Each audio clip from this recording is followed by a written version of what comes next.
weak demand that they face in some of these locations. So if you've got a tight space, which you have in many parts of cities in the world today, you can do a lot. Now here's a second example. This is Corporación Favorita in Ecuador.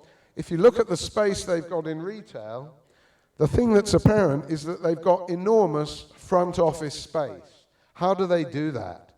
Small back office space, big space for you and me to shop in, and the here on it is lower your energy costs. I'll turn to how in a minute, and look out for blackouts. We've got blackouts coming to the UK. We've got them in America, obviously in India, in Pakistan.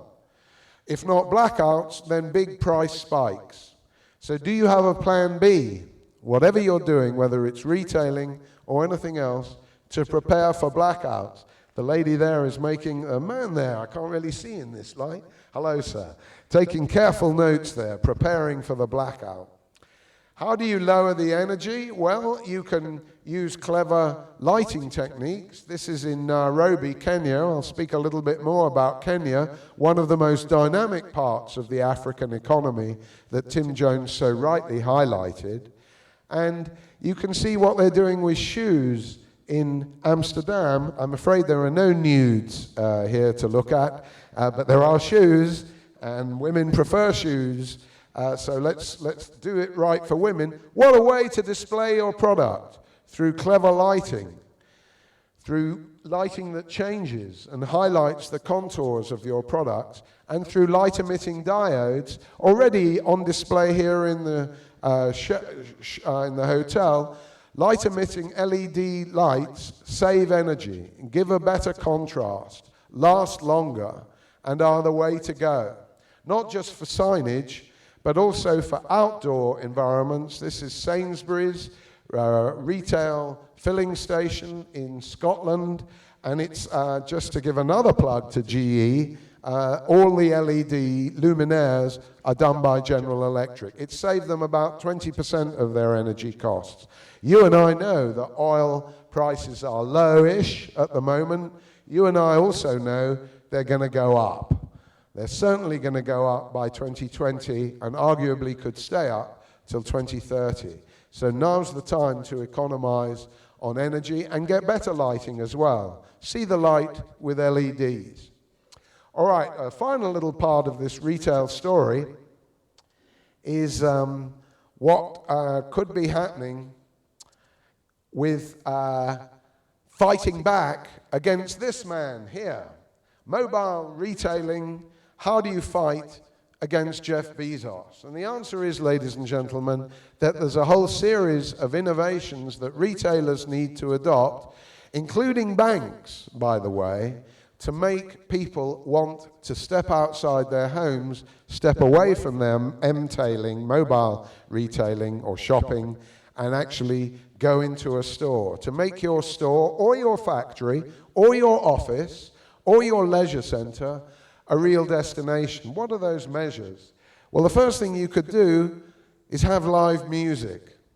This is a band I saw in a fish restaurant in Nairobi, great jazz band, probably not enough high wages there, but I will be going back to that store or that restaurant, not just because of the fish, but because of the jazz. So sound, the acoustic environment, the live music, the drums, the instruments that you have are important. And here's another Aristotelian sense that we need to remember, and that is taste. Can you do all the food that this hotel is doing, but even better, even fresher, even more attractively, maybe low tech, but it's an innovation. The kind of foods that we might see in the future, more insects. Yes, you heard it here. People are eating insects as never before, and it's a very useful source of protein. And if we're still with Aristotle, the air quality that Tim Jones talked about, improving that through these Dyson machines, would make people come to your store to get away from the particulates and the smog.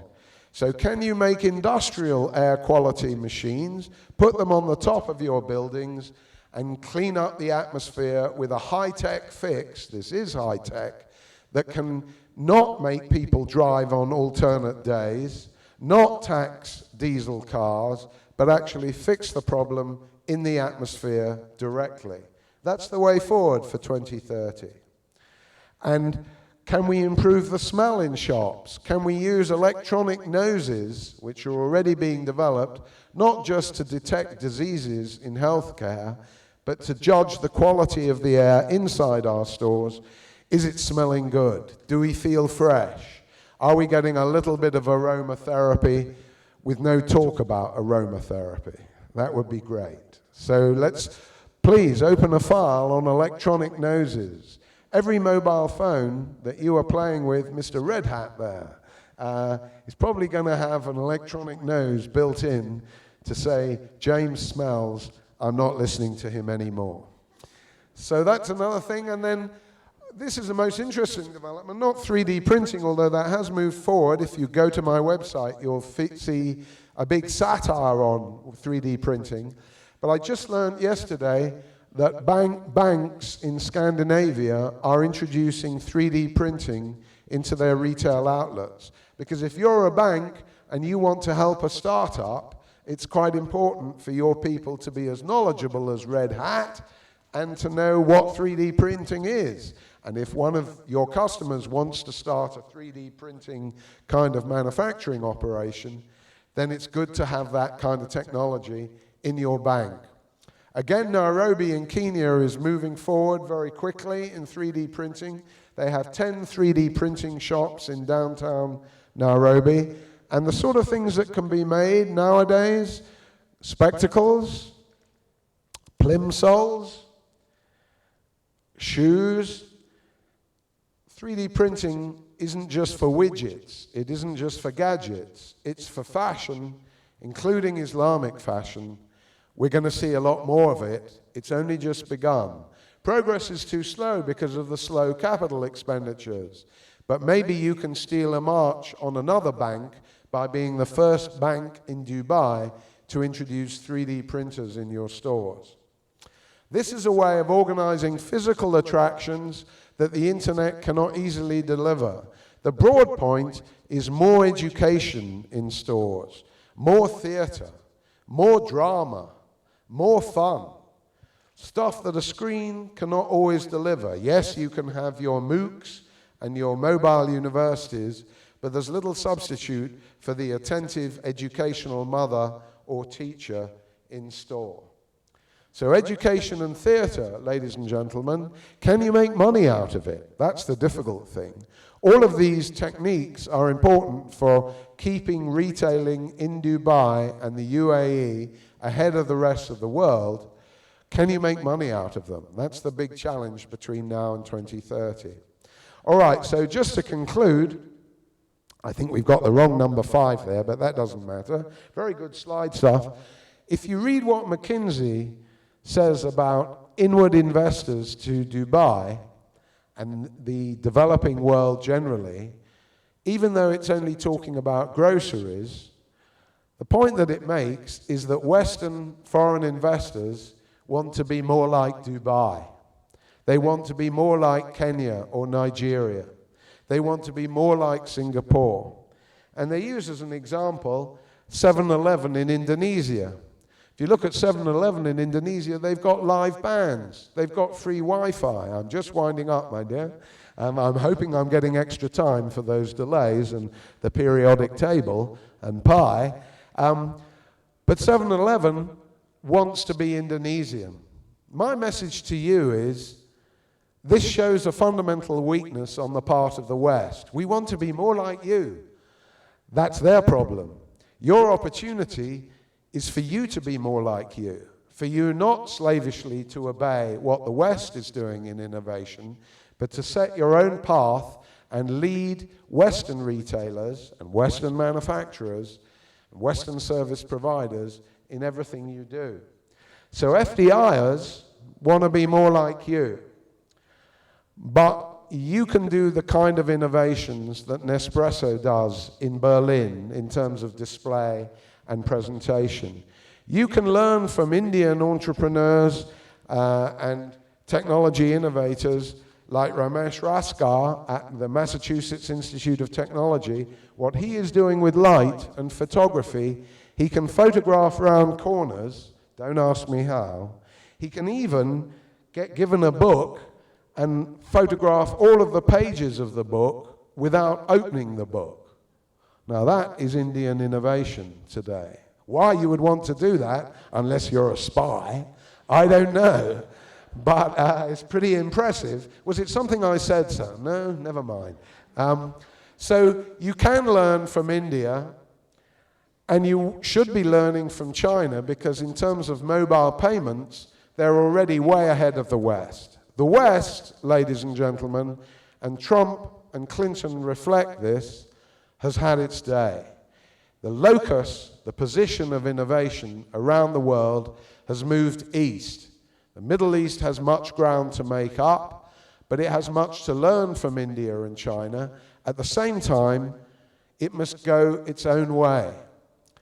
And the key thing to remember in all of this is that innovation is always a human creation. It's your insights, your staff, the wages they are paid, the working conditions that they enjoy or don't enjoy. They are the key physical attraction.